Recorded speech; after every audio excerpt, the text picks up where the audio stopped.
नमस्कार, आप देख रहे हैं प्रदेश का सबसे भरोसेमंद news channel India news Uttar Pradesh Uttarakhand. मैं हूं आपके साथ अतुल प्रताप सिंह। उत्तर प्रदेश में राज्यसभा चुनाव में निर्दलीय प्रत्याशी के तौर पर उतरे प्रकाश बजाज अब सुर्खियों में आ गए। सपा के समर्थन से प्रकाश बजाज के मैदान में उतरने से बसपा के प्रत्याशी रामजी गौतम के सारे समीकरण बिगड़ चुके हैं। बसपा में चूंकि बगावत हो गई। पार्टी के 6 विधायकों ने सपा प्रमुख अखिलेश यादव से मुलाकात की और इतना ही नहीं, सपा प्रमुख से मिलने के बाद बसपा विधायकों ने रामजी गौतम के प्रस्तावक से अपने नाम वापस लिए। अब ऐसे में सवाल उठता है कि प्रकाश बजाज आखिर कौन है जिनकी वजह से बसपा के अरमानों पर पानी फिरता नजर आ रहा है। पेशे से अधिवक्ता प्रकाश बजाज की उम्र महज 38 साल है और मुंबई में वो प्रैक्टिस करते हैं। प्रकाश बजाज को सियासत विरासत में मिली है।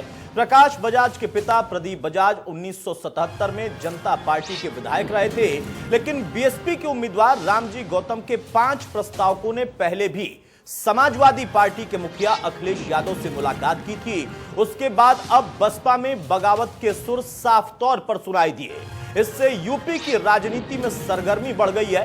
बसपा के बागी विधायकों में से एक विधायक असलम ने कहा कि हमें नामांकन पर साइन की जानकारी ही नहीं है, हमें बिना बताए हमारे हस्ताक्षर करा लिए गए। हम उस उम्मीदवार का समर्थन नहीं करेंगे जो कि बीजेपी के समर्थन से बना हो। बहुजन समाज पार्टी के असलम चौधरी, असलम रायनी, मुस्तफा सिद्दीकी, हाकम लाल बिंद, गोविंद जाटो ने अपना प्रस्ताव वापस लिया। उधर टूट की कगार पर खड़ी बसपा के राष्ट्रीय महासचिव सतीश चंद्र मिश्रा ने विधायकों की बगावत पर समाजवादी पार्टी पर जमकर हमला बोला। सतीश चंद्र मिश्रा ने कहा कि यह खरीद फरोख्त की राजनीति समाजवादी पार्टी की पुरानी परंपरा रही है, इसमें कोई नई बात नहीं है। उन्होंने जो संदेशा दिया है वो अपने खिलाफ दिया। पूरा देश प्रदेश उनके खिलाफ अब थू-थू करने का काम करेगा।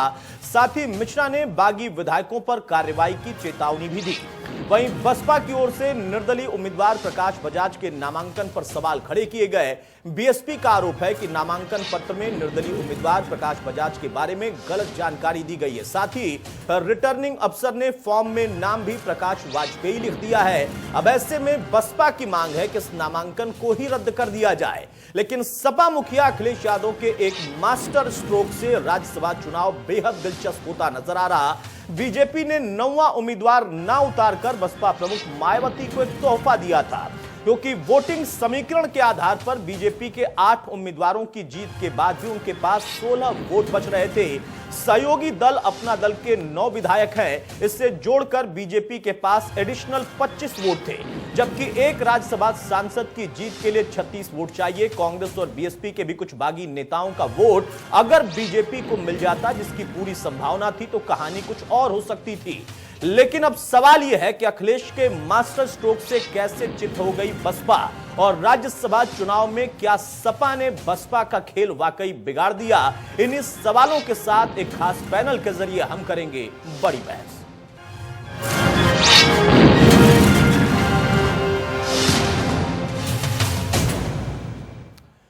तो बड़ी बहस में अपने मेहमानों के साथ हम चर्चा की शुरुआत करेंगे। उससे पहले आपको बसपा के बागी विधायकों को सुनाते हैं। मानवर काशी राम जी, हमने 3 कारणों से नाम वापस लिया। मानवर काशी राम जी ने हमेशा जो है गरीबों दलितों सोचों की लड़ाई लड़ी है। इन्होंने जो कैंडिडेट खड़ा किया हम लोगों से पूछा नहीं, बताया नहीं। 15 एमएलए हम लोग। सिग्नेचर तो आपकी हैं? सिग्नेचर हम लोग कहाँ किए? तो सिग्नेचर उन्होंने होता है, जो फॉर्म भरते हैं और दस्तखत दे देते, हम लोग आ जाते हैं, दस्तखत नहीं आते तो नहीं होता। तो सिग्नेचर आपकी नहीं है? सिग्नेचर हमारा नहीं है, इसीलिए तो हमने एफिडेविट दिया है। हर पार्टी हमेशा भारतीय जनता पार्टी के खिलाफ रहती थी, हमेशा भारतीय जनता पार्टी के खिलाफ बोलती हैं, लड़ती हैं। हम लोगों को भी सिखाया जाता है, 25 साल से हमने सीखा यहाँ पर। कल जब हमने देखा कि अखिलेश यादव की बहू आई थी और भाजपा वालों ने उनका नामिनेशन नहीं किया, इनको निर्विरोध छोड़ दिया। किसको? ये बहुजन समाज पार्टी कैंडिडेट को। भाई जब ये सपा ने तो खड़ा नहीं किया था, सपा ने खड़ा नहीं किया था, सपा ये भाजपा खड़ा किया था अपना 8। एक नवा कैंडिडेट उन्होंने खड़ा बुलाया था, फार्म भी किया, लेकिन जमा नहीं किया। इससे हम लोगों को लगा कि बहन जी का इनसे तालमेल है, तभी तो निर्विरोध छोड़ा नहीं खड़ा कर रहे हैं। सिग्नेचर करके मुझे प्रस्तावक बनाया गया था। अगर मैं प्रस्तावक होता तो नामांकन के समय मैं भी मौजूद होता। आप सेंटर हॉल में वीडियो निकाल कर देख लीजिए। मेरी कहीं अगर फोटो हो, कहीं उस वीडियो में मेरी फोटो हो, तो मैं आज ही आज ही मैं विधानसभा विधायक पद से इस्तीफा दे दूंगा। मतलब आपके साथ मिश्रा जी जो बहुजन समाज पार्टी के राष्ट्रीय महासचिव हैं, अगर वो एफआईआर करने की बात कहे हैं कि हम एफआईआर करके आप लोगों को जेल भेजेंगे, तो निश्चित रूप से हम लोग भी फोर्जरी का एफआईआर कराने का काम करेंगे कि हम लोगों के साथ ऐसा किया गया है। कब कहा सतीश और 2022 तक भी रहूंगा। मैं 2022 तक विधायक हूँ, मार्च 2022 तक विधायक हूँ। अगर माननीय बहन जी हमको पार्टी से निकाल भी देती हैं तो क्या वो मेरा हक ये छीन लेंगी कि मैं हाथी के बटन को न दबाऊं? केवल आपके चैनल के माध्यम से ये कहना चाहता हूं कि माननीय बहन जी में कोई कमी नहीं है। माननीय बहन जी के जो कोऑर्डिनेटर हैं पूरे प्रदेश में हैं, उनका जो व्यवहार है वो गलत है, बस कतई नहीं किया। इस बात का मैं आज नोटिस देने गया था कि उस प्रस्ताव पर मैं दस्तखत नहीं किया हूं, ना मैं नॉमिनेशन के दिन मैं श्री राम जी गौतम के साथ में गया था। वहीं बसपा में मचे अंदरूनी उठापटक पर पार्टी के महासचिव सतीश चंद्र मिश्रा ने जहां सपा पर ही उल्टा गंभीर आरोप लगाया, तो वहीं कांग्रेस और बीजेपी ने इस पर क्या कहा, जरा वो भी सुनिए। जैसा मुझे लगता है कि निर्वाचन में प्रावधान है कि पर्चा भरने के बाद पर्चा वापसी का क्या प्रावधान है। जहां तक बसपा के विधायकों का मामला है, उनके अंदर एक हलचल पैदा है। जिस तरह बसपा लगातार भाजपा के समर्थन में दिखती जा रही है, कभी दलित भाइयों के नाम पर राजनीति करने वाली, अपनी पार्टी को आगे बढ़ाने वाली पार्टी की मुखिया आज जिस तरह घोषित प्रवक्ता के रूप में भाजपा के साथ कदम से कदम मिलाकर चल रही है, ये चिंताजनक स्थिति है। विधायक यह जानते हैं कि हम गांव गरीब से चुनकर आए हैं, गांव की जनता का विश्वास पाकर आए हैं। उत्तर प्रदेश में बसपा पूरी तरह जनाधार विहीन पार्टी बनती जा रही है, अस्तित्व संकट में है। इस नाते मुझे लगता है कि विधायक आज बगावत की स्थिति में है। लेने का कोई प्रोविजन नियमों में नहीं है, और जो चूंकि वो प्रस्तावक थे और उस समय आप लोगों ने स्वयं भी देखा था कि प्रस्तावक थे और कल तक इन्होंने कोई आपत्ति भी नहीं की थी, तो इसलिए वो ओवर रूल होगा। आज के समय वो देखने की आवश्यकता नहीं है, वो प्रॉपर रूप से उपस्थित थे और उन लोगों ने स्वयं प्रस्ताव किया था। आएंगे उससे कोई फर्क नहीं पड़ता, अगर वो समाजवादी पार्टी में जाएंगे तो उससे उनके स्वयं की राजनीतिक पृष्ठभूमि पर प्रश्न लगेगा।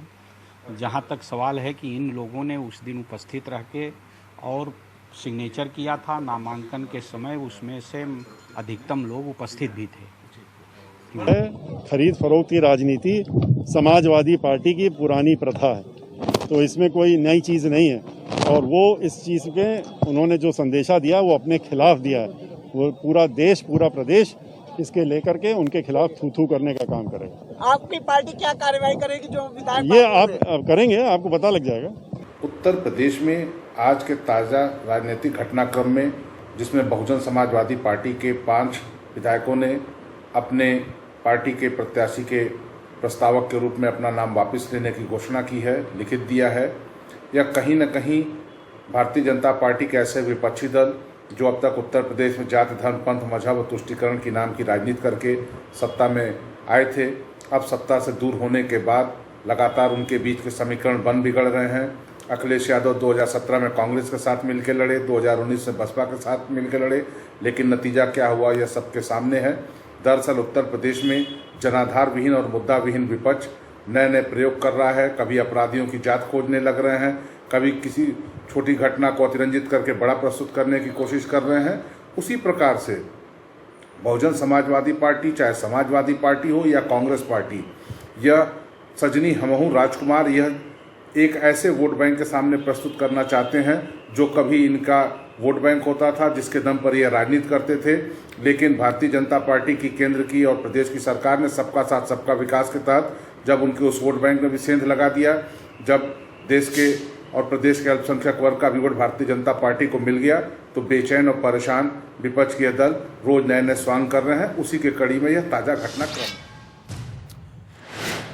बहरहाल तो सियासत के कई रंग हैं। यहां पर मास्टर स्ट्रोक खेलने के बाद अखिलेश यादव ने जो दांव बढ़ा दिया, अब उसका जवाब देखिए। बसपा की तरफ से कहा जा रहा कि पूरा देश और प्रदेश थू थू करेगा इस कदम पर। सियासत में जो बाजी मार लेता है उसकी वाहवाही तो होती है, थू थू करते हमने कम देखा है।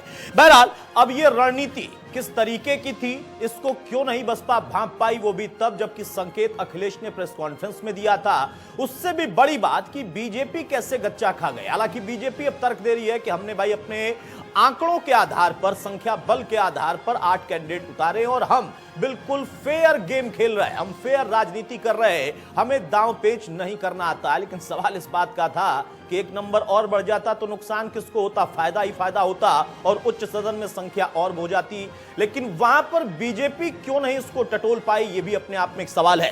हमारे साथ अशोक पांडे साहब हैं, प्रवक्ता बीजेपी के, बहुत स्वागत है पांडे साहब आपका। विवेक साइलस हमारे साथ, प्रवक्ता सपा के, बहुत स्वागत है विवेक भाई आपका। संतोष दोरे साहब, दलित चिंतक हमारे साथ हैं, बहुत स्वागत है संतोष दोरे जी आपका। सबसे पहले विवेक साइलस, मैं आपसे जानना चाहूंगा, अखिलेश क्रिकेट खेलते हैं और अच्छा क्रिकेट खेलते हैं, ये तो मुझे पता था, लेकिन राजनीति में जहां सब कुछ इस वक्त शिथिल पड़ा हुआ था, वहां पर उन्होंने अचानक से आकर एक ऐसा मास्टर स्ट्रोक छक्का मारा जिसका स्टाइल भी अलग था और उसके साथ साथ उसकी दूरी भी बड़ी दूर तक दिखाई दे रही है गूंज के साथ।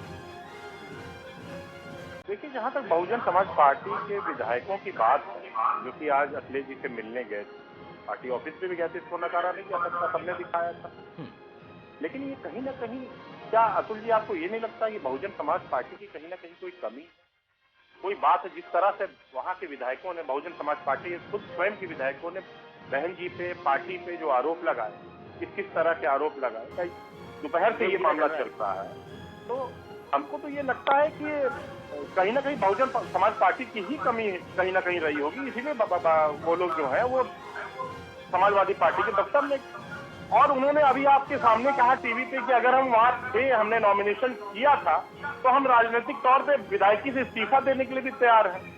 तो अगर बहुजन समाज पार्टी के विधायक आके हमसे मिलते हैं या चाय पी के वापस चले जाते हैं, तो हमको नहीं लगता इसमें कोई बहुत बड़ी चीज है। उनको लगा होगा अखिलेश जी के नेतृत्व में उनको भरोसा आया होगा, कोई बात रही होगी, अंदर क्या बात हुई अतुल जी ये तो नहीं पता, लेकिन कहीं ना कहीं ये है कि जो विपक्षी विधायक, मुझे खत्म कर ले विवेक भाई, आप लोग भी चाय पीने और पिलाने लगे हैं लग रहा है, अंदर वाली बात नहीं बताएंगे। चाय वाला जो असल में टाइमिंग था उसका कुछ तो किस्सा बताइए। चाय पीना पिलाना तो अच्छी बात है, लेकिन बीएसपी की गलती पर मैं आपसे सवाल नहीं लूंगा, उसके लिए तो बीएसपी जवाब दे। दोरे साहब दलित चिंतक हैं, वो बताएंगे कि आखिर क्या कमी रह गई होगी पार्टी में। मैं ये पूछ रहा हूं कि ये नया अंदाज जो छक्का मारने का था, ये सीखा गया है या सधा हुआ रखा हुआ था तीर कि हाँ जब समय आएगा तब चलाएंगे? देखिए, मैं तो कहूंगा बहुजन समाज पार्टी के जो विधायक उनको कहीं ना कहीं अखिलेश जी में कुछ अपना भविष्य हो सकता नजर आया हो सकता उनको ये नजर आया हो कि आगे आने वाली लीडरशिप जो है उत्तर प्रदेश की, वो अखिलेश जी के हाथ में रही हो। कहीं ना कहीं उन्होंने अपना फायदा नुकसान जो भी जोड़ घटाना किया होगा, करने के बाद ही उन्होंने ये निर्णय लिया। अब इसके बारे में अगर जानकारी ज्यादा करना है तो विधायक जो बहुजन समाज पार्टी के विधायक है वो बेहतर जवाब दे सकते हैं। लेकिन हाँ, ये बात जरूर है कि बहुजन समाज पार्टी, अच्छी बात है, बहुजन समाज पार्टी के जो विधायक है उन्होंने सपा अध्यक्ष आदरणीय अखिलेश जी पर अपना विश्वास जताते हुए, दिखाते हुए आज इस तरह का एक निर्णय लिया। अब ये तो बाकी तो सब समय बताएगा कि इसका आउटकम क्या होता है, इसका निर्णय क्या निकलता है, कौन जीतता है, कौन हारता है, किसका पर्चा दाखिल होता है, किसका नहीं हो पाता है, क्या होता है, तो निर्णय लेना रिटर्निंग ऑफिसर के हाथ में है। आगे क्या होगा वो तो भविष्य की बात है। नहीं, आगे क्या होगा वो वाकई भविष्य के हाथ में ही होता है, लेकिन सवाल इस बात का है ना कि आगे क्या होगा ये भांप कर अगर आप दांव खेलते हैं, उसी को मजा हुआ राजनीतिज्ञ कहते हैं ना, उसी को कहा जाता है मास्टर स्ट्रोक राजनीति का। विवेक भाई, आप कह रहे हैं सब कुछ समय ही बताएगा, समय तो बताता ही है, लेकिन आप भी तो प्रवक्ता है ना, आप कुछ तो बताइए कि मास्टर स्ट्रोक कैसे खेला गया, ऐसे ही दांव लग गया या दांव लगने के लिए आपने सब कुछ तैयारी कर रखी थी? उस पर भी मैं सवाल लूंगा। संतोष दोरे साहब, आप दलित चिंतक हैं, बीएसपी के 5-5 विधायक जो प्रस्तावक हैं, वो अगर टूट जाएं और कहें धोखा कर रहा है कोऑर्डिनेटर पार्टी का हमारे साथ, हस्ताक्षर हमारे हैं ही नहीं, दलित चिंतक के तौर पर आप उस पार्टी के लिए इसको कैसे देख रहे हैं? उस पार्टी का क्या हाल होगा? अब तो उस पार्टी के भविष्य पर सवाल खड़ा हो गया। एक कैंडिडेट के जीतने हारने तक की बात नहीं है सिर्फ, ये इतना बड़ा झटका बीएसपी को कैसे सपा दे गई, अखिलेश दे गए?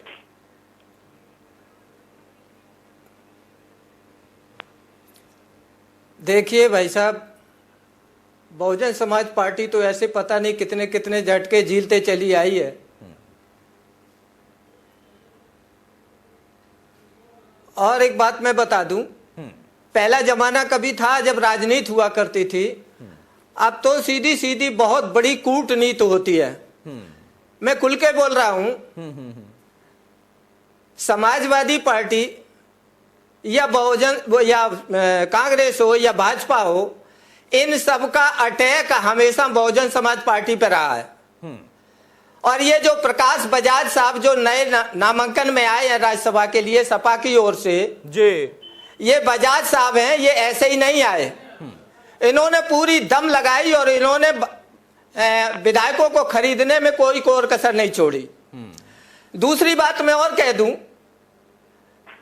बहुजन समाज पार्टी सबको लेके चलती है और खासकर 85% कम्युनिटी की बात करती है जी। इसमें समाजवादी पार्टी का एक इतना हमेशा बिना किसी एजेंडे के राजनीति करती है, उसका कोई मिशन नहीं है, सिर्फ और सिर्फ अपने जीतने की बात करती है। आज ये राज्यसभा का चुनाव है, एक कैंडिडेट हारने जीतने से पार्टी के अस्तित्व पे कोई सवाल खड़ा नहीं होता। ये राजनीति है, हार जीत आती रहती है, जाती रहती है, पार्टी के अस्तित्व पे कोई सवाल खड़ा नहीं होता। दोहरे साहब आपने 2-3 बातें कही जो मेरे समझ में नहीं आई सर, मैं माफी चाहूंगा, मैं फिर से पूछूंगा। आप कह रहे हैं कि पहले राजनीति होती थी, अब कूटनीति होती है। वो राजनीति ही क्या जो बिना कूटनीति के हो, वो पहले की हो या आज की? वो कह रहे हैं समाजवादी, आपका कहना है कि समाजवादी पार्टी अपने जीतने के लिए काम करती है, उनका एजेंडा होता है। ऐसी कौन सी पार्टी है जो अपने हारने के लिए काम करेगी? भाई स्वाभाविक सी बात है, वो अपने जीतने के लिए काम करेंगे। मेरा सवाल ये था कि आपके प्रस्तावक टूट जाते हैं, आप कह रहे हैं पार्टी पर असर नहीं पड़ेगा। आपकी पार्टी के नेता कह रहे हैं कि कोऑर्डिनेटर जो है उनका व्यवहार जो है उसकी वजह से ऐसा हुआ, हमारे हस्ताक्षर नहीं है। आप कह रहे हैं पार्टी पर असर नहीं पड़ेगा।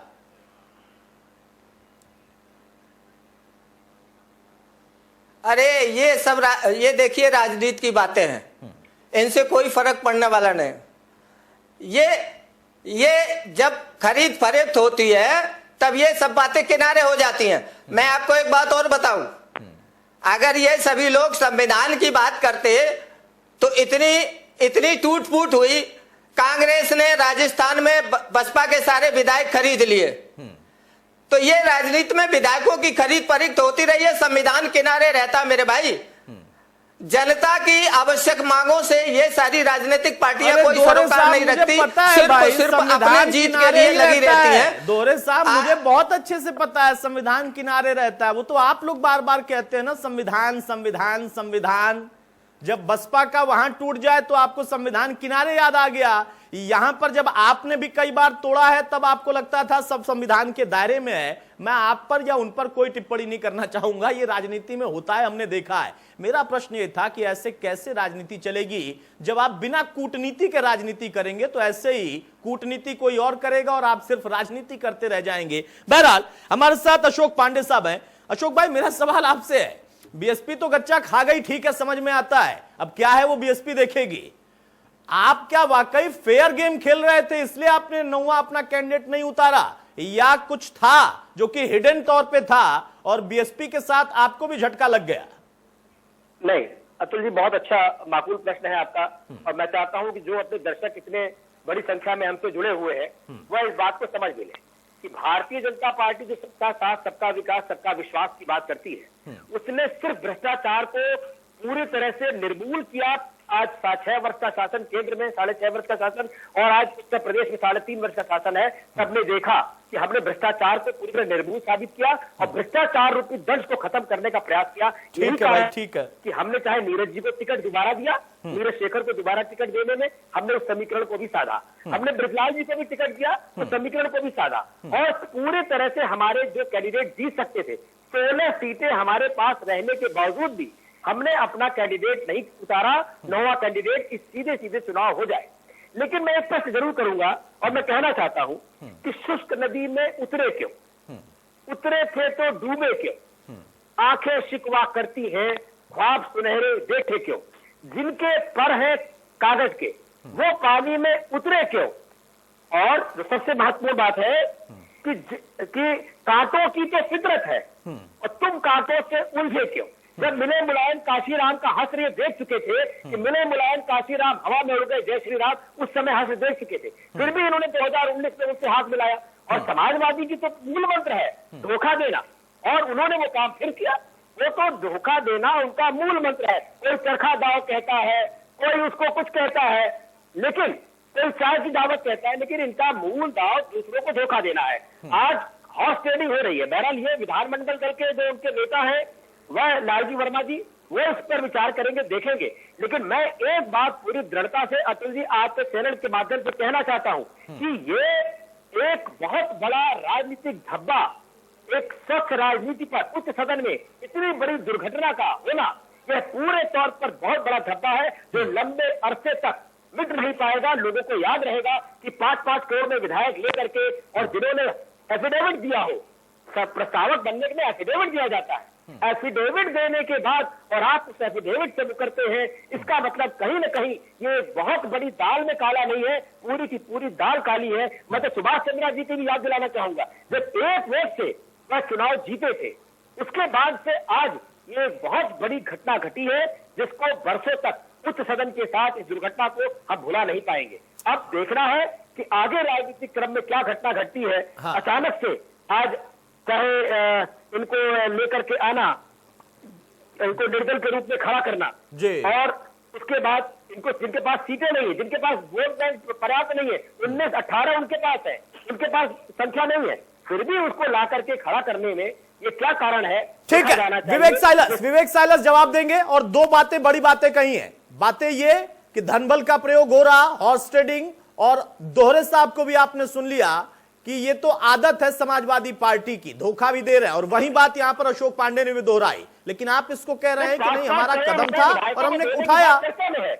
5-5 करोड़ रुपए अतुल जी विधायकों को देने की बात चर्चा में है। ये बहुत सर चर्चा में तो बहुत कुछ रहता है पांडे साहब, चर्चा में तो बहुत कुछ रहता है, प्रमाण चाहिए होता है ना। अगर है प्रमाण तो आप बता दीजिए, जाकर कोर्ट में चले जाइए। चर्चा से देखिए, यहाँ पर इस चर्चा में आप बहुत ज्यादा प्रमाणित नहीं कर पाएंगे। चर्चा में तो बहुत कुछ रहता है, चर्चा में तो हरियाणा में भी मैंने सुना था बहुत कुछ चर्चा में थी। बहरहाल विवेक भाई जवाब देंगे। विवेक साइलस जी, देखिए पांडे जी बहुत प्रखर प्रवक्ता हैं, हमारे अच्छे मित्र हैं, बड़े भाई हैं, लेकिन मैं ये कहूंगा पांडे जी, भारतीय जनता पार्टी आज बोल रही है, जिसने गोवा में, मध्य प्रदेश में, त्रिपुरा में, राजस्थान में, कर्नाटक में, बिहार में बड़ी बड़ी विधानसभाओं को पैसों के दम पे इधर से उधर कर दिया, वो बैठ के आज प्रवचन दे रही है। तुम मध्य प्रदेश में क्या हुआ, 5 करोड़ कह रहे हैं, वो लोग कह रहे हैं कि 35 करोड़ एक विधायक को मिला।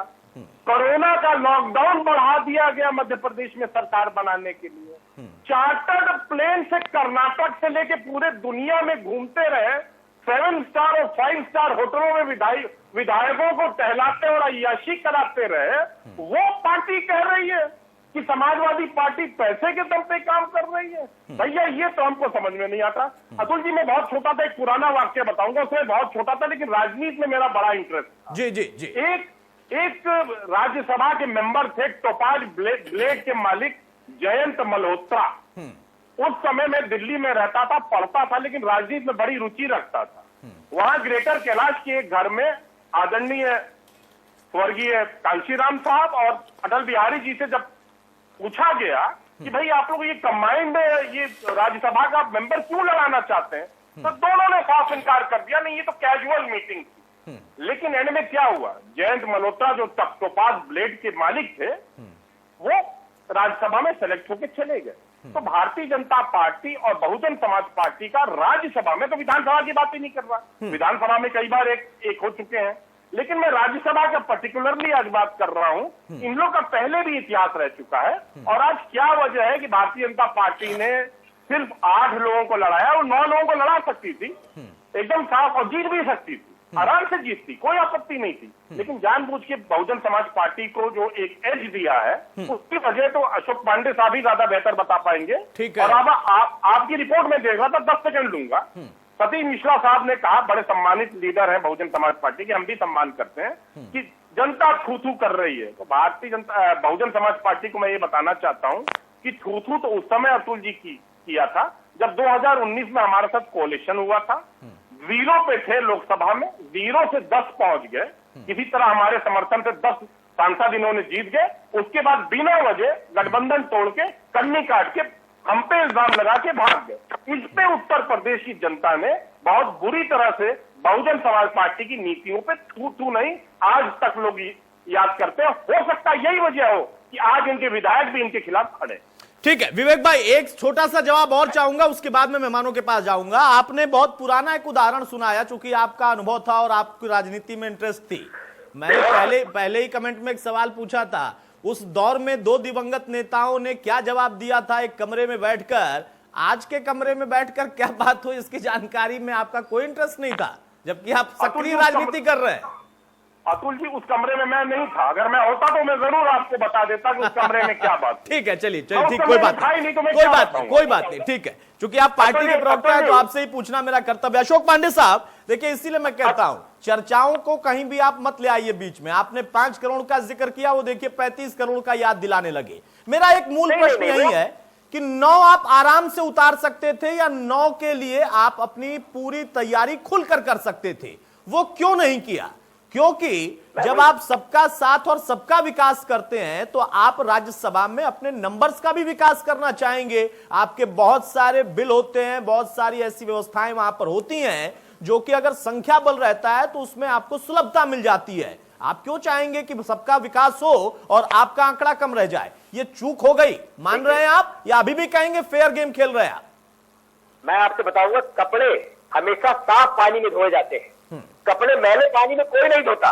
और राजनीति की जो निर्मल गंगा आज भारतीय जनता पार्टी में स्वच्छता की बहाई है। मेरी बात को आपने सुना कि अभी साइलेंस जी ने क्या कहा? विवेक जी छोटे भाई है मेरे, इन्होंने मेरी बात को पुष्ट किया। मैंने भी कहा था कि ये नूरा कुश्ती है, और ये नूरा कुश्ती में इन्होंने साफ कर दिया कि हमने बदला लिया। ये बदला ले रहे थे, इन्होंने बदला ले लिया। हमने 9वां कैंडिडेट इसलिए नहीं उतारा, अगर हम 9वां कैंडिडेट उतारते तो हम निश्चित तौर पर हॉर्स ट्रेडिंग को बढ़ावा देते, और हम वो गंदगी नहीं करना चाहते थे। 37 वोट चाहिए होते हैं, हमारे पास मात्र 16 बच रहे थे, तो उसके लिए हम लोगों के पास हॉर्स ट्रेडिंग निश्चित तौर पर बढ़ती, ना भी बढ़ती तो भी लोग हम पे आरोप लगाते। जैसे अभी विवेक जी ने आरोप लगाया कि पूरे तौर पर वहां जनता मध्य प्रदेश में उबाल पे थी, वहां के विधायक हमारे संपर्क में थे। मैं आज आपके चैनल पे के माध्यम से खुलासा कर रहा हूं कि समाजवादी पार्टी के 12 विधायक भारतीय जनता पार्टी के संपर्क में विगत 1 महीने से थे और अभी भी बने हुए थे, लेकिन भारतीय जनता पार्टी ने उनसे कोई चर्चा नहीं की। जो 12 विधायक थे खुद जाके पता करें कि वो कौन से विधायक थे। जो 12 विधायक बराबर से हमारे संपर्क में बने हुए थे, तो यहाँ नहीं दिल्ली तक लोगों से मिलने गए, लेकिन हमने 9वां कैंडिडेट नहीं उतारा। हम हॉर्स किसी भी प्रकार की राजनीति में गंदगी नहीं चाहते, इसलिए अभी लोगों की निगाह 2 जगह पर टिकी हुई है। जो एफिडेविट दिया गया है, निश्चित तौर पर ये जनता के साथ धोखा है, ये न्यायालय के साथ धोखा है, विश्वास का धोखा है, तो उसको न्यायालय भी देख सकता है, चुनाव आयोग भी देख ठीक सकता है। पांडे साहब, इस पर तो देखिए उनकी तरफ से आपत्ति भी की गई है, उनकी तरफ से तर्क भी रखे गए, और बसपा के विधायक भी कह रहे हैं कि भाई अगर उधर से एफआईआर की बात है तो हम भी एफआईआर करेंगे कि फोर्जरी का मामला है, हमारे हस्ताक्षर नहीं है। क्या होगा ये रजिस्ट्रार देखें, क्या होगा वहां पर। अब आगे इसके लिए न्यायपालिका भी है। मेरा सवाल जो था, आपने कहा कपड़े हमेशा साफ पानी में धोए जाते हैं। अब आपके पास साफ पानी है तो आप साफ में धो रहे हैं, कई बार लोगों के पास पानी नहीं होता है तो गंदे में खंगालते हो किसी तरीके से, थोड़ा सा साफ पानी होता है उसमें फाइनली धो लेते हैं। ये तो सुलभता की बात है ना, आप भी जानते हैं पांडे साहब। अब पानी आपके पास बहुत पानी और साफ पानी है तो आप साफ में ही धो रहे हैं। कई लोगों के पास पानी की कमी है तो वो कई गंदे उसमें धोकर उसको खंगाल कर और फिर हो सकता है कि साफ पानी का जुगाड़ कर रहे होंगे। बहरहाल कुछ कहना चाह रहे हैं पांडे साहब, बहुत जल्दी से, बहुत संक्षेप। अतुल जी, मैं आपसे नहीं जीत सकता, लेकिन मेरा ये मतलब है कि जब मेरे मुलायम काशीराम हवा में उड़ गए, जय श्री राम के साथ इन्होंने सरकार बनाई और वहां मारपीट हुई, वहां ये अलग हुए, फिर दोबारा ये व्यक्ति 2019 में क्यों दोहराई और दोहराया? इसीलिए मैंने वो सुनाया है कि जिनके पर हो कागज के वो पानी में उतरे क्यों। और अगर तुमने आज करा तो उसके बाद आज आपने बदला लिया, दोनों ही तौर पर आपने देश के साथ आंख में धूल झोंकने का काम किया है और देश की राजनीति को गलत करने का काम किया, गंदा करने का काम किया है। ठीक है, अब भविष्य उसका क्या होगा, उसका असर क्या होगा भविष्य के चुनाव में, वो भी हम देखेंगे। मैं उस पर भी आऊंगा अपनी चर्चा में। लेकिन संतोष दोहरे साहब, आप कहते हैं कि एक चुनाव से और एक कैंडिडेट से पार्टियां नहीं टूटा करती। मुझे लगता है कि शायद आपको एहसास होगा, आप दलित चिंतक के तौर पर, एक एक कैंडिडेट को, एक एक कार्यकर्ता को कैसे पैदल घूम घूम कर इस पार्टी को सजोने वाले कांशीराम ने उस सपने को ना सिर्फ देखा बल्कि पार्टी खड़ी की। आप कह रहे हैं एक से कोई फर्क नहीं पड़ता। अरे उस जनता के बारे में सोचिए ना जिन्होंने इस विधायक को चुना या इन विधायकों को चुना, वो अगली बार किस पर भरोसा करेंगे? आपकी संख्या आपको लगता है कि कम भी रहेगी तो काम चल जाएगा, अच्छी बात है, चल जाएगा, लेकिन राजनीति में आपको कूटनीति तो लानी होगी। और कूटनीति का मतलब यह नहीं कि वो गलत ही होती है, कूटनीति का मतलब यह होता है कि कम से कम आपको कहां पर कमी हो सकती है, कहां कोई दांव खेल सकता है कोई और, अगर गलत कूटनीति अपना रहा है तो उसके लिए आप सार्थक कूटनीति अपनाकर उसका जवाब तैयार कर रखे हैं। इसमें तो चूक है ना। सपा का मास्टर स्ट्रोक है, ये उनके लिए है। आपका ये क्या रोल रहा, किस तरीके से इतना बड़ा दांव आप पर खेला गया और आप उसमें आसानी से ट्रैप हो गए, इस पर तो जवाब सोचना होगा पार्टी को।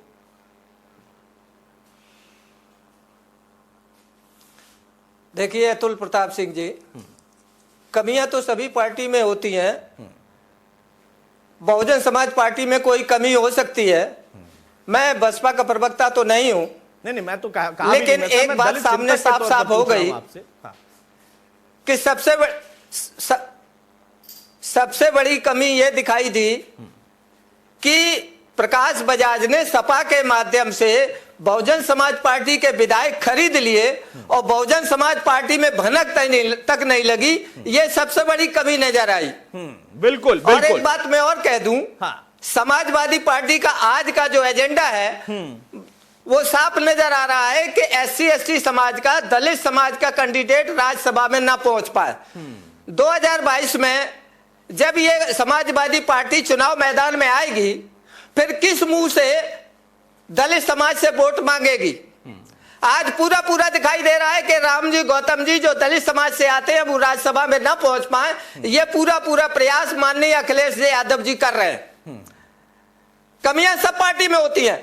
और आज की राजनीति में जो सबसे बड़े दुख की बात है कि माननीय अखिलेश यादव जी ने दलित समाज के व्यक्ति को राज्यसभा में जाने से रोकने का प्रयास किया। यह बहुत दुख दर्द और दुर्भाग्यपूर्ण बात है।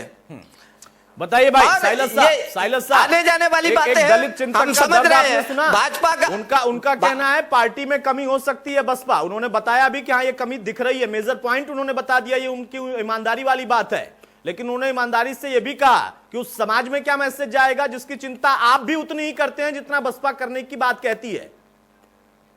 देखिए अतुल जी, अगर बहुजन समाज पार्टी के बड़े बड़े कोऑर्डिनेटर, पूर्व मंत्री, इनके नेता, इनके लोग अगर अखिलेश जी में अपना विश्वास जता के लगातार समाजवादी पार्टी को ज्वाइन कर रहे हैं तो उसमें दिक्कत क्या है? आप तो उन लोग से पूछिए ना, जाके उनका हाथ पकड़ लीजिए, नहीं भैया तुम नहीं ज्वाइन करोगे, क्यों जा रहे हो? इनके सारे जितने बड़े नेता है सब आप हाथ क्यों नहीं पकड़ लेते उनका? या आप उनसे क्यों नहीं पूछते हैं कि भाई बहुजन समाज पार्टी या आदरणीय मायावती जी के साथ वो लोग क्यों नहीं रहना चाहते हैं? आखिर कौन सी ऐसी वजह है कि अखिलेश जी पे वो विश्वास जता रहे हैं? अतुल प्रताप सिंह, जरा मुझे कुछ कहना है। ये विवेक सायरस ही ज्यादा बोल रहे हैं। नहीं ज्यादा नहीं बोल रहे हैं सर, अपनी बात रख रहे हैं। ज्यादा वजह क्या होता है सर? वो अपनी बात मुझे बोलना है। सवाल पूछा था वो जवाब दे रहे हैं। इसमें ज्यादा बोलने जैसा कुछ नहीं है। बात खत्म कर वो अपनी बात खत्म करते हैं, आप भी ज्यादा ही बोल लीजिएगा, आप उनसे थोड़ा और ज्यादा बोल लीजिएगा। विवेक भाई जी देखिए, दूसरी बात मैं अतुल जी ये कहना चाहता हूँ कि बहुजन समाज पार्टी की जहां तक बात है तो बहुजन समाज पार्टी ने किस पार्टी से गठबंधन ना किया? सबसे तो किया, भारतीय जनता पार्टी के साथ गठबंधन किया, सरकार भी बनाई, कांग्रेस के साथ भी गठबंधन करके चुनाव लड़ा, समाजवादी पार्टी के साथ भी गठबंधन करके लड़ी। तो बहुजन समाज पार्टी का इस तरह से इल्जाम लगाना तो बिल्कुल निराधार है।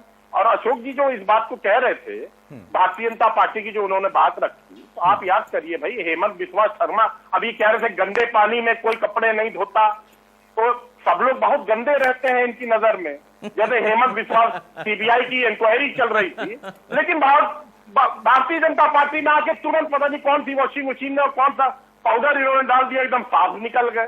चिटफंड घोटाले के सबसे बड़े अभियुक्त 35,000 करोड़ के जिन पे इल्जाम है उनको राज्यसभा में भेज दिया। बंगाल वाले सब जानते हैं।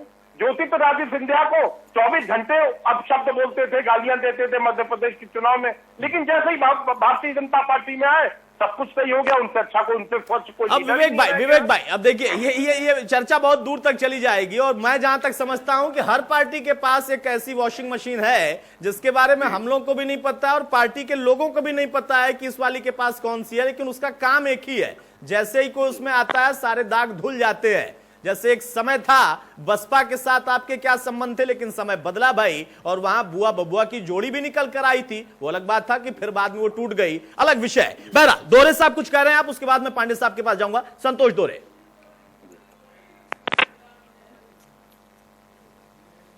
Atul Pratap Singh, now listen to me attentively. Ji please sir, you can read and study. Please sir, please go ahead. History of Samajwadi party. हाँ, Samajwadi party never acts on any mission. Sir Hindi में बोल, और मैं खुल के बोल दूं, समाजवादी पार्टी की ही देन है कि आज भाजपा इतने बड़े पावर में आई है। ये अशोक पांडे जी बीजेपी के प्रवक्ता जो आज बोल रहे हैं कि साफ पानी में कपड़े धोए जाते हैं, ये अपना पुराना इतिहास याद कर लें जब इनके पास पानी बिल्कुल नहीं था। आज ये समाजवादी पार्टी की ही देन है कि बीजेपी आज साफ पानी ढूंढ के बैठी है। और आज अभी 2022 में जब ये समाजवादी पार्टी दलितों का विरोध करके मैदान में आएगी तब ये कैसे चेहरा दिखाएंगे। आज बड़ी दुर्भाग्यपूर्ण बात है जो दलित समाज के मेंबर को राज्यसभा में जाने से 10वां कैंडिडेट उतार दिया माननीय अखिलेश यादव जी ने। यही कारण है। दोहरे साहब आपने बोल लिया सर, ये आप चिंतन की बात करिए, सोचिए। सबसे बड़ा दुख की बात है हमको कि माननीय अखिलेश यादव जी ने राम जी गौतम जी को जो दलित समाज से आते हैं इन्होंने रोकने का प्रयास किया। मैं एक सवाल पूछूं सर, आप अलाउ करें तो एक सवाल पूछूं? जी बिल्कुल। हाँ, अब मेरा सवाल यह है सर, समाजवादी पार्टी की वजह से कौन सी पार्टी आई वो भी अलग विषय है, आई तो आई। बीजेपी के पास कभी पानी नहीं था, आज बहुत पानी है, साफ पानी है, वो कपड़े धो रहे हैं उसमें। आपके पास तो ठीक ठाक पानी हो गया था, दिनों दिन सूखता क्यों जा रहा है? इस पर चिंता क्या समाजवादी पार्टी करेगी या पांडे साहब करेंगे? वो तो इसी समाज के लोग करेंगे ना, उस समाज से जुड़ी हुई पार्टी करेगी ना। आपका पानी दिनों दिन सूखता जा रहा है, उस पार्टी में कमी होती जा रही है, उस पर चिंता कौन करेगा? समाजवादी पार्टी। भाई उनकी अपनी पार्टी है, उसके लिए चिंता करेंगे। पांडे साहब की अपनी पार्टी है, वो उसके लिए चिंता करेंगे।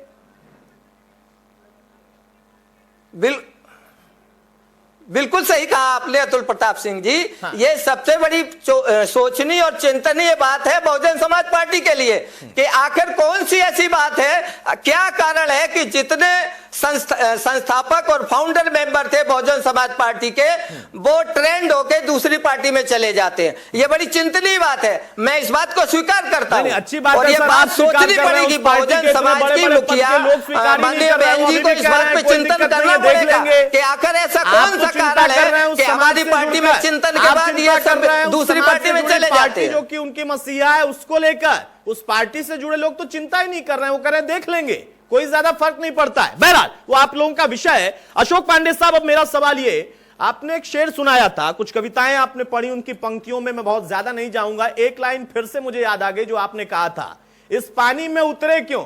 मेरा सवाल है कि आप भी पानी में क्यों नहीं उतरे? आपको तो उतरना चाहिए था, 9वां कैंडिडेट लेकर। आप क्यों खड़े होकर किनारे से देख रहे थे? आपके पास संख्या थी भाई, और आराम से एक संख्या और बढ़ सकती थी। यहां तक कहा जा रहा है कि 9 अगर आप उतार देते तो उसके लिए व्यवस्था हो सकती थी। मुझे नहीं लगता कि इसमें कुछ गलत भी होता। ये क्या वाकई एक रणनीतिक चूक रह गई और सपा इसमें अपना एक एज ले गई, या अभी भी आप वहीं तर्क देंगे कि नहीं भाई 8 नंबर का हमारे पास आंकड़ा था और उस आंकड़े के आधार पर हम फेयर गेम में? देखिए, बिल्कुल आपने अतुल जी, मैंने आपसे कहा ना कि आप एक बहुत वरिष्ठ जो है पत्रकार है, तो मैं आपसे जीत नहीं सकता, लेकिन मैंने अपनी बात में एक बात कही थी कि हमने ये देखा कि हमारे पास 16 ही कैंडिडेट मात्र हो रहे हैं। मैंने आज आपके चैनल पे बिना अनुमति के बात भी कह दी कि समाजवादी पार्टी के 12 विधायक निरंतर हमारे संपर्क में थे, जो दिल्ली तक हमारे केंद्रीय नेतृत्व के संपर्क में भी गए, लेकिन हमने वो स्वीकार नहीं किया कि हम किसी प्रकार की गंदगी नहीं चाहते। नंबर एक बात, जो नफा नुकसान की बात अभी साइलेंस जी कर रहे थे, वो समाजवादी पार्टी की सोच है नफा और नुकसान की। भारतीय जनता पार्टी विचार की राजनीति करती है, स्वर्णिम भविष्य की राजनीति करती है, और अनुशासन हमारा मूल मंत्र है। हमने आपसे कहा कि ये नारा नहीं है, सबका साथ सबका विकास हमारा नारा नहीं है, ये हमारा संकल्प है, हमारा मूल मंत्र है। जो मुख्य बात मैं कहना चाह रहा था, समाजवादी पार्टी एक ऐसा विद्यालय है जहां पे चाहे अच्छे नंबर कोई बच्चा ले आए, 100 में 100 ले आए, लेकिन अव्वल तो हेडमास्टर का लड़का ही आएगा। और अव्वल हेडमास्टर का लड़का आया। आपके पास एक सीट थी, आपने कभी किसी दलित के बारे में सोचा हो, आपने कभी किसी क्षत्रिय के बारे में सोचा हो, आपने समाज में किसी और पिछले वर्ग के बारे में राष्ट्रसभा भेजने की सोची हो, आपने कभी ऐसा नहीं सोचा। आपने जो कुछ भी सोचा वो अपने परिवार, अपने वंश और अपने परिवार और वंशवाद को बढ़ावा देने के लिए किया। तो भारतीय जनता पार्टी अपना समीकरण पूरा क्लियर कर चुकी है कि हमने सबको अवसर दिया है। चाहे वो ब्रजलाल जी की बात मैंने आपसे कही, हमारे पास पुणे को देखिए 8 लोगों ने, हमने सारे समीकरण पूरे किए हैं। जो समाज वर्ग है उस सामाजिक वर्ग को पूर्ण करना भी राजनीति का दृष्टिकोण होता है कि सबकी आवाज उच्च सदन तक पहुंचे, जो पूरे देश में जाए। लेकिन जो नफा नुकसान वाले लोग हैं, जो हेडमास्टर के बच्चे वाले लोग हैं, वो उसको हमेशा खेल बिगाड़ने की बात करते हैं। अभी मैं बहुत मोटे तौर पे आपसे कहना चाह रहा हूं कि इस पूरे घटनाक्रम पे चुनाव आयोग की कड़ी नजर होगी। और अभी ये आप नहीं कह सकते कि जो इन लोगों ने राम जी गौतम जी के साथ किया है वो इतनी आसानी से खत्म होने वाला है। कई वर्षों तक ये कोट किया जाएगा और राजनीति में याद रखने वाला विषय है। प्रकाश बजाज जी किस जगह पे जाएंगे, अभी ये थोड़ा सा वेट करने की बात है, थोड़ा देखने की बात है। पांडे साहब आपने देखिए फिर बहुत बड़ी बात कही है, क्योंकि मैं सुबह से जब चर्चा कर रहा हूं तो मैं बार बार कह रहा हूं कि बीजेपी का भी कोई मास्टर स्ट्रोक शायद अभी भी अंदर खाने बचा है। और आपने कह भी दिया कि इतनी जल्दबाजी मत करिए, हो सकता है कि कुछ और भी हो सकता है। अब वो और क्या होगा इस पर साइलस साहब आप लोगों को विचार करना पड़ेगा, नजर भी रखनी पड़ेगी। बहरहाल विवेक साइलस, अब मेरा सवाल यहां पर यह है कि बीजेपी पर आपने अपने तर्क रख दिए, बसपा पर आपने अपनी बात रख दी। जैसे ये खबर निकल कर आई कि प्रस्ताव वापस लिया गया, मुलाकात हो रही है, 5 से बढ़कर विधायकों की संख्या 8 तक जाती है, कांग्रेस का एक स्टैंड निकल कर आया। कांग्रेस ने कहा कि ये धनबल की राजनीति है, ये धोखा है, ये छलावा है। कांग्रेस भी आप पर वही आरोप लगा रही है जो आरोप बीजेपी और जो आरोप बसपा खुद लगा रहे। कांग्रेस की नजर में यह तर्क इसलिए है क्योंकि कांग्रेस का कद बढ़ रहा था, समाजवादी पार्टी का प्रदेश में कद घट रहा था, इसलिए आपने धनबल का प्रयोग करके इस तरीके का अनफेयर गेम खेला है। देखिए अतुल जी, सबसे पहली बात तो यह है कि राज्यसभा की सीट से विधानसभा के चुनाव पे कोई फर्क नहीं पड़ने वाला। पहली बात तो ये। हाँ, कांग्रेस क्यों कह रही है, 7 विधायक है उनके पास, अब वो जो मर्जी कहे, वो कांग्रेस का अपना आउटलुक है, वो क्या करना चाहते हैं। ठीक है, मैं बहुजन समाज पार्टी की बात करूंगा और हमारे संतोष दोहरे साहब बैठे हैं, बहुत अच्छी बात उन्होंने कही। तो संतोष दोहरे साहब को ये भी याद होगा कि पिछली बार जब BR अम्बेडकर आपके कैंडिडेट थे तो समाजवादी पार्टी ने पूरी ताकत लगा दी थी कि BR अम्बेडकर साहब को हम चुनाव जिताए। वो आपके कैंडिडेट थे और अतुल जी मात्र 1 वोट से वो चुनाव हार गए थे। और हराने वाला कौन था? यही भारतीय जनता पार्टी जो आज दम भर रही है। इन्हीं ने हराया था। हमने तो पूरी ताकत लगा दी थी कि किसी तरह वो जीत जाए, क्योंकि हमने उनसे वादा किया था हम जिता के लाएंगे। कोशिश भी भरपूर की थी, लेकिन मात्र 1 वोट से अब वो चुनाव हार गए थे। और ये अशोक पांडे साहब ने एक बात और कही कि अपने परिवार वालों को बनाते हैं, ये करते हैं, वो करते हैं। जब राज्यसभा के 7 मेंबर हमने बनाए थे तो उसमें उसी का बदला ले रहे हैं। स्वर्गीय अमर सिंह साहब भी थे और कई लोग थे, रेवती रमन साहब भी थे, नरेश अग्रवाल थे। तो उसमें कितने उसी का बदला ले रहे हैं। अरे किस चीज का बदला ले रहे हैं, क्या बोल रहे हैं आप? दोहरे साहब कह रहे हैं साइलस साहब कि उसी का बदला ले रहे हैं आप। जो आपने उदाहरण दिया ना, जो आपने याद दिलाया, उसी पर वो कह रहे हैं। नहीं, हमने तो पूरी कोशिश की थी कि BR अम्बेडकर साहब राज्यसभा पहुंच गए। अरे साहिल विवेक जी उसका जवाब मायावती जी दे चुकी थी। उसको जरा देख लीजिए उन्होंने क्या जवाब दिया था। आपको अपने प्रश्न का उत्तर मिल जाएगा। आप हवा में बात ना करिए, धरातल पे रहिए। भारतीय जनता पार्टी का इसमें कोई हाथ नहीं था। जो भी था मायावती जी ने तत्काल आपको उसका उत्तर दिया था और वहीं से वो टूट की शुरुआत भी हो गई। मुझे बोलने तो आप पूरी बात को याद रखिए कि मायावती जी का मेरा बयान अभी आपको याद आ जाएगा उन्होंने क्या कहा। ठीक है, विवेक साइलस कंप्लीट करिए। एक अनर्गल आरोप मत लगाइए। मेरा मतलब है एक गंभीर बहस को गंभीरता के साथ रहने दीजिए। आपने जो किया उसकी पीठ थपथपा रही है आपकी पार्टी, बहुत अच्छी बात है, लेकिन जरा समय को भी देखिए। ठीक है, विवेक साइलस साहब कंप्लीट करिए। पांडे साहब मैं आ रहा हूं आपके पास। विवेक साइलस, देखिए अतुल जी, एक अच्छी डिबेट में अगर कोई किसी के ऊपर बोलता है तो अच्छी चीज नहीं है। मैं किसी के ऊपर बोलता नहीं। ठीक है, बोलिए सर, बोलिए। प्रवक्ता है। हाँ। देखिए, मैं ये कह रहा था कि उस समय किसने क्या बोला था, मायावती जी ने क्या जवाब दिया था, वो तो उनका स्टेटमेंट। 2019 में भी जब चुनाव में मायावती जी 10 सांसद सदस्य लेके अलग हो गई थी, तब भी उन्होंने समाजवादी पार्टी पर आरोप लगाया था कि इनकी वजह से, इनकी नीतियों की वजह से हम अलग हो रहे हैं। तो वो बहुजन समाज पार्टी का, लेकिन जनता जानती है, जनता जानती है कि किसने गठबंधन तोड़ा है, जनता अच्छी तरह से जानती है किसने किसको धोखा दिया है। वो सबके सामने साफ साफ है, इस बात को आप भी जानते होंगे, वरिष्ठ पत्रकार हैं। तो मायावती जी ने क्या स्टेटमेंट दिया था, उस पर तो पहले अशोक पांडे जी को बोलने का कोई हक नहीं। आपकी अपनी पार्टी में कौन क्या स्टेटमेंट देता है, उस पर बात करिए, अगर आपसे रिलेटेड है तो। या तो बता दीजिए आपकी और बहुजन समाज पार्टी की नूरा कुश्ती थी, या तो इस बात को एक्सेप्ट कर लीजिए कि हाँ उनकी, क्योंकि बहुजन समाज पार्टी के पास सिर्फ 19 विधायक है। ठीक है, आगे 17 विधायकों कहां से लेकर आते हैं, कैसे जीतते वही चुनाव हो? बिना आपके सपोर्ट से क्या बहुजन समाज पार्टी जीत पाती? अतुल जी, सवाल ये बनता है कि नहीं बनता है? नहीं, सवाल तो बहुत सारे बनते हैं साइलस भाई, सवाल तो इतने बनते हैं, लेकिन सवाल ये है ना कि वो सवाल जब मैं आपसे पूछूंगा आप कहेंगे नहीं इतना ही बताऊंगा, ये मुझे पता नहीं है, और ये पता भी है तो देखिए ये अब हम खोल नहीं सकते पत्ते। तो सवाल तो बहुत सारे बनते हैं। अभी एक सवाल और मैं आपसे लूंगा, क्योंकि आपने कहा कि विधानसभा से इसका कोई लेना देना नहीं, जबकि आपने पहले ही कमेंट में कहा कि जिनको विश्वास है कि भविष्य उनके अखिलेश ही हैं, उस वजह से उन्होंने उनसे जाकर मुलाकात की है। तो आप तो भविष्य देखने लगे और दिखाने लगे हैं। कांग्रेस ने कहा तो आप कहते हैं कि राज्यसभा चुनाव से विधानसभा चुनाव का कोई कनेक्शन नहीं है। इस बीच में हमारे साथ हमारे संपादक अरविंद चतुर्वेदी भी जुड़ गए हैं। अरविंद, यहां पर देखिए फेयर गेम बीजेपी खेल रही है। उनका कहना है कि जो हमारे पास आंकड़ा था उसके आधार पर 8 उतारे। बसपा के तरफ से कई तरह की बातें कह दी गई हैं और दलित चिंतक दोहरे साहब कह रहे हैं कि हां कमी तो दिख रही है, लेकिन बहुत ज्यादा फर्क नहीं पड़ेगा पार्टी पर। और विवेक साइलस का कहना है कि भविष्य जिस नेता में दिख रहा, उस नेता से लोग मुलाकात कर रहे हैं, गलत क्या है? अतुल, आपने पिछला चुनाव देखा था राज्यसभा का और हम लोगों ने उसको कवर किया था। यहाँ पे सिर्फ एक ही गेम है कि कौन कैसे जीत हासिल करता है, बाकी ना तो फेयर गेम है ना अनफेयर गेम है। अगर अपने भारतीय जनता पार्टी के प्रवक्ता अगर ये कह रहे हैं कि नहीं हम लोग फेयर गेम कर रहे हैं पांडे जी, तो फेयर गेम तो एक ही है कि आप कैसे जीत हासिल कर सकते हैं, और उसमें सभी बल का इस्तेमाल करना कोई बुरा नहीं मानता।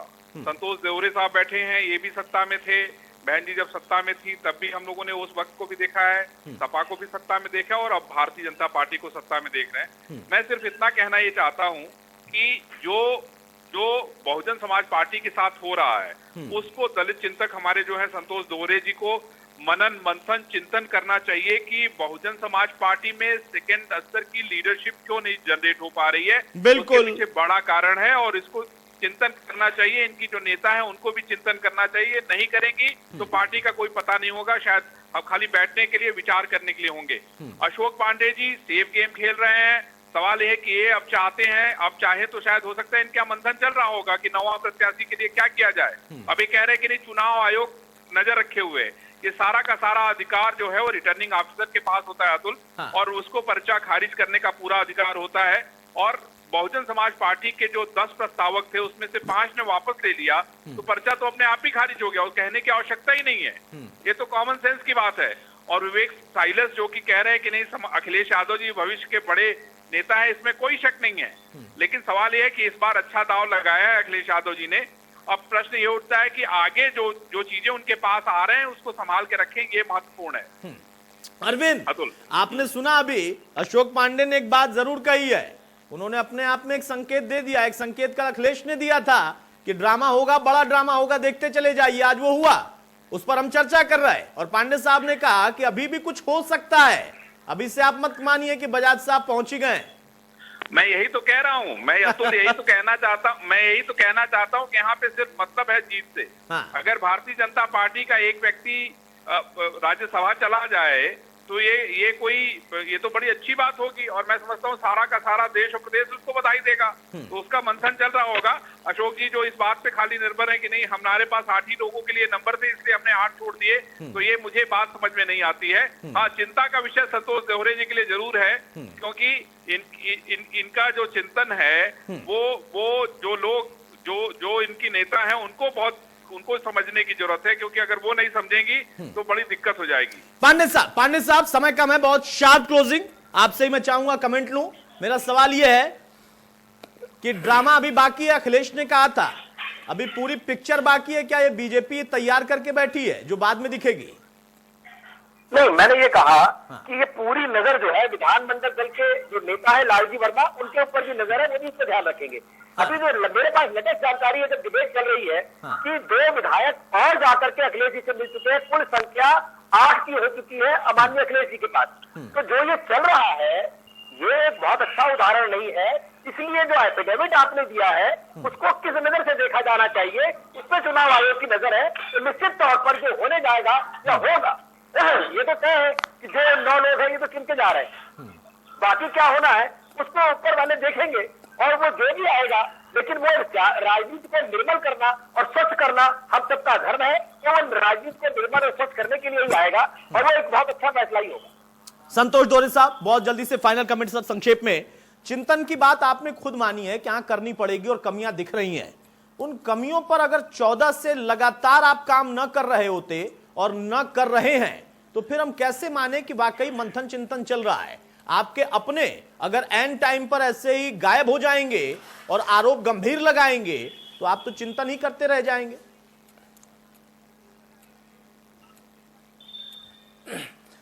अतुल प्रताप सिंह भाई साहब, ये बहुजन समाज पार्टी में चिंतन का विषय तो 2012 के बाद ही शुरू हो गया था और आज की तारीख में ये सवाल बहुत बड़ा विकराल रूप धारण कर चुका है। जी जी। एक बात और मैं कह दूं, बहुजन समाज में बहुत सारे महापुरुष पैदा हुए हैं।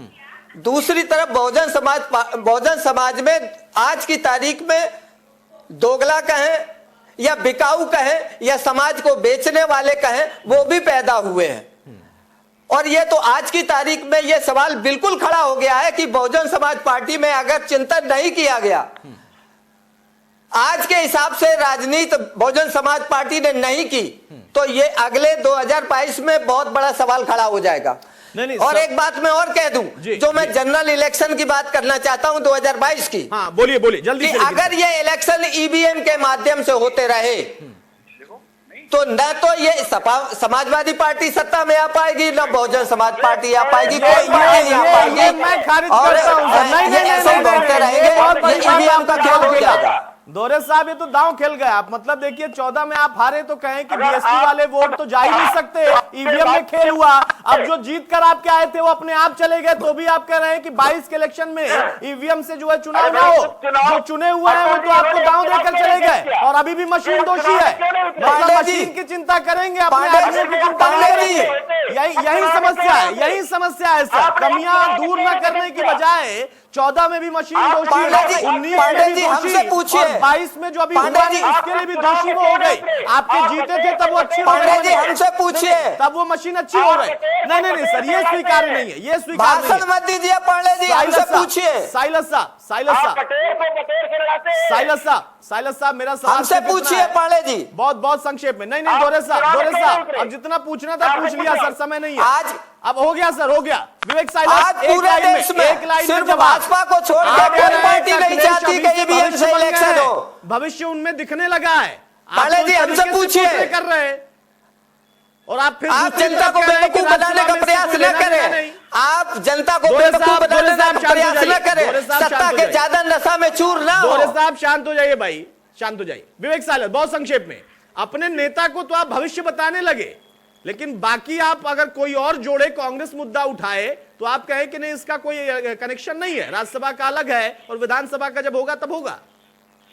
अतुल जी, हमारे नेता को तो आपके जो एडिटर है उन्होंने भी भविष्य का नेता बताया। मैं उनका बहुत बहुत धन्यवाद देता हूं। सबसे पहले आपके जो आए थे भी, जो एडिटर आए थे उन्होंने भी नहीं अरविंद अभी भी बने हुए हैं और उन्होंने भविष्य का नेता आपके अखिलेश यादव को नहीं बताया है, बहुत सारे नेताओं को बताया है। उनका यह भी कहना था कि उसको आपको मेंटेन कैसा करना होगा, क्योंकि इसके पहले भी हमने कहा था वो बहुत अच्छे नेता है लेकिन मेंटेन नहीं कर पाए ना। मेरा सवाल यही था कि कांग्रेस क्यों आखिर इतना बौखला गई आपके इस मास्टर स्ट्रोक से? अब कांग्रेस जैसी पार्टी उत्तर प्रदेश में जिसका कोई अस्तित्व नहीं है, मात्र 7 विधायक हैं और आने वाले भविष्य में भी उसका कुछ नजर नहीं आ रहा है, तो वो जो मर्जी बोले उससे फर्क क्या पड़ता है? ठीक है, जो मर्जी कोई बोले उससे फर्क क्या पड़ता है। फेयर गेम खेलने वाले फेयर गेम खेल रहे हैं और मास्टर स्ट्रोक मारने वाले मास्टर स्ट्रोक लगा रहे हैं, मार रहे हैं। बहरहाल बहुत शुक्रिया विवेक साइलस साहब का, दोहरे साहब आपका, अशोक पांडे जी आपका। तो देखिए, राज्यसभा का चुनाव बहुत दिलचस्प मुहाने पर पहुंच चुका है, लेकिन अभी भी जो संकेत मिल रहे हैं कि शायद सपा का जो मास्टर स्ट्रोक था उससे आज तो हलचल बढ़ी, लेकिन उसके खिलाफ कोई ऐसा स्ट्रोक अभी भी लग सकता है जिसकी रणनीति तैयार हो रही है। लेकिन एक जो स्ट्रोक लगा, एक झटका लगा है बीएसपी को, वो अपने आप में सोचनीय है, वो अपने आप में चिंतनीय है उस पार्टी के लिए। अलग बात है कि पार्टी के कद्दावर नेता अभी भी कह रहे हैं कि बहुत बड़ी बात नहीं है। नमस्कार।